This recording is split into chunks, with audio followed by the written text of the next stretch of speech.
Hey guys, I hope you enjoyed the first video yesterday. So on today's video, we're going to talk about tap and turns. So once you're really good at crittering and you can critter your dog off all different levels of distraction without using the leash, so you want to be using all your e-collar, your leash is just there to guide if you need it, but not to pull the dog. So once you have that down pat, now you're ready to move on to tap and turns.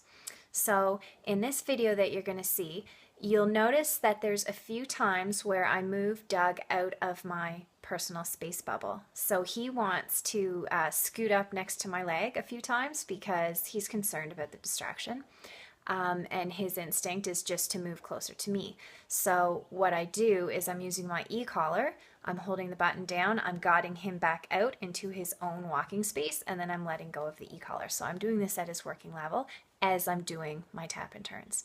So for most dogs, you're not going to be worrying about the dog's position, but with Doug, it's really important for him not to be leaning on me. It's really important for him to learn how to do this on his own, so that's why you'll see me doing that in this video.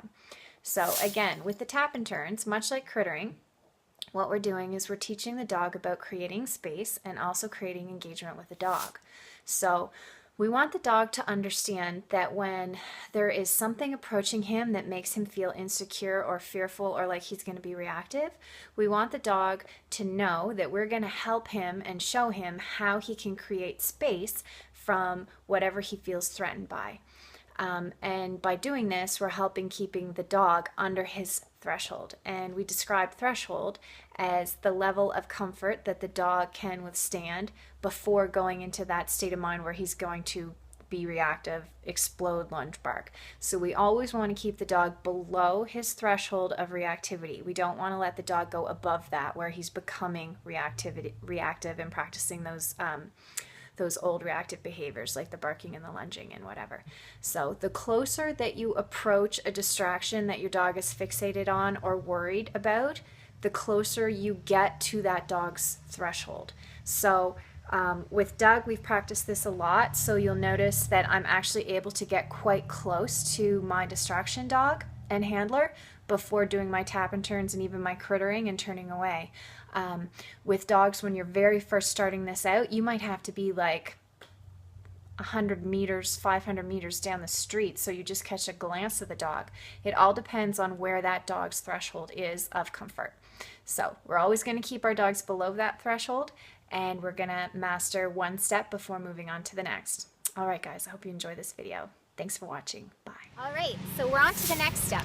When you've got crittering down pat, the next thing that you're going to do is called tap and turns.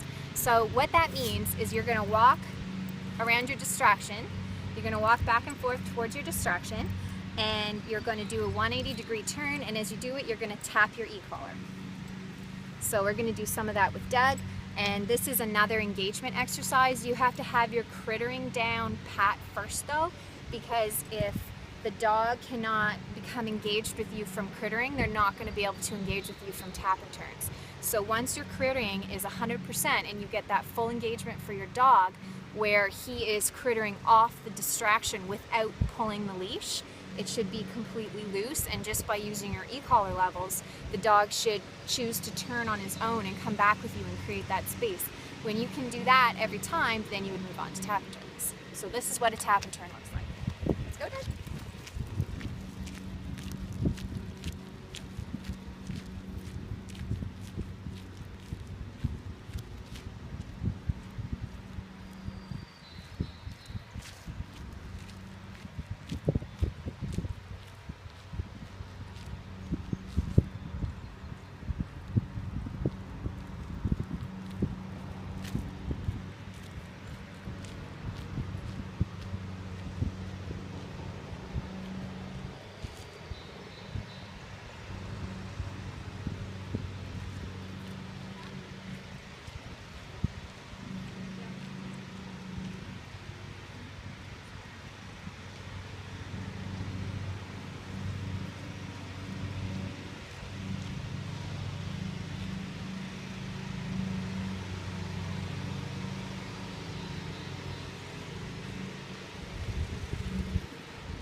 So that is what your tap and turns are going to look like.